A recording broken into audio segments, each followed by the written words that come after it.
क्या आपको मालूम है कि एक औरत ने अपनी जान की कीमत पर एक खतरनाक साजिश को बेनकाब करने की कोशिश की थी? 1974 में किरण सिल्कवुड ने एक एटमी प्लांट में काम किया।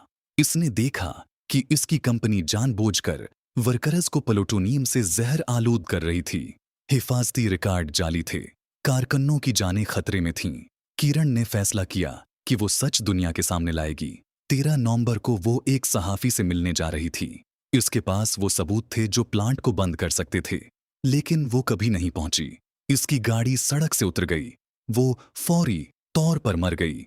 जब इसका जिस्म मिला तो इसमें महफूज हद से 40 गुना ज्यादा प्लूटोनियम था और वो अहम दस्तावेजात गायब।